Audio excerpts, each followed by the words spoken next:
Chhattisgarh current affair का एक महत्वपूर्ण मुद्दा जो आने वाले आपको हर एग्जाम में दिखने वाला है, उसको हम एक प्रश्न के रूप में यहां पर सॉल्व करते हैं।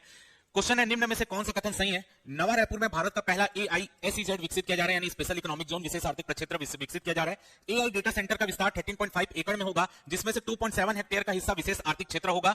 इसमें 80 मेगावाट की संयुक्त क्षमता वाले 4 उच्च घनत्व वाले डेटा केंद्र विकसित किए जा रहे हैं। चलिए तो देखिए, ये जो है नवा रायपुर में भारत का पहला AISEZ विशेष आर्थिक प्रक्षेत्र विकसित किया जा रहा है। बिल्कुल सही बात है, क्योंकि ये भारत का पहला ऐसा AI आधारित विशेष आर्थिक प्रक्षेत्र है, तो हर पेपर में आने की इसकी संभावना है। तो बिल्कुल करेक्ट बात है कि नया रायपुर में भारत का पहला AI स्पेशल इकोनॉमिक जोन विशेष आर्थिक प्रक्षेत्र, AI का मतलब आर्टिफिशियल इंटेलिजेंस, विशेष आर्थिक प्रक्षेत्र विकसित किया जा रहा है। बिल्कुल करेक्ट है। AI डेटा सेंटर का विस्तार 13.5 एकड़ में होगा, जिसमें से 2.7 हेक्टेयर का हिस्सा विशेष आर्थिक प्रक्षेत्र बनेगा। देखिए, AI डेटा सेंटर एक पार्क बनाया जा रहा है, वहां पे AI डेटा सेंटर का एक पार्क बनाया जा रहा है जो 13.5 एकड़ में फैलेगा, लेकिन उसमें जो विशेष आर्थिक प्रक्षेत्र रहेगा वो 2.7 हेक्टेयर क्षेत्र में विशेष आर्थिक प्रक्षेत्र रहेगा। तो दूसरा पॉइंट भी बिल्कुल करेक्ट है। तीसरा है, इसमें 80 मेगावाट की संयुक्त क्षमता वाले 4 उच्च घनत्व वाले डेटा केंद्र विकसित किए जा रहे हैं। तो देखिए, यहां पर क्या बनाया जा रहा है? एक डेटा सेंटर बनाया जा रहा है, तो उस डेटा सेंटर को चलाने के लिए सर्वर की आवश्यकता होती है, और वो सर्वर को चलाने के लिए बिजली की आवश्यकता होती है। तो यहां पर 80 मेगावाट का आपका क्या किया जा रहा है? वहां पे डेटा सेंटर बनाया जा रहा है, यानी बहुत हाई डेंसिटी में यहां पर डेटा को रखा जा रहा है, बहुत ज्यादा मात्रा में डेटा को एकत्रित किया जा रहा है। तो पहले चरण में 80 मेगावाट क्षमता का डेटा सेंटर बनाया जा रहा है। सेकंड चरण जब इसका आगे बढ़ेगा तो ये 150 मेगावाट हो जाएगा, यानी इसकी क्षमता और बढ़ा दी जाएगी। तो तीसरा पॉइंट भी बिल्कुल करेक्ट है। तो इसमें आपके तीनों ही कथन सही है। तो इस क्वेश्चन का जो आंसर होगा वो होगा ऑप्शन डी।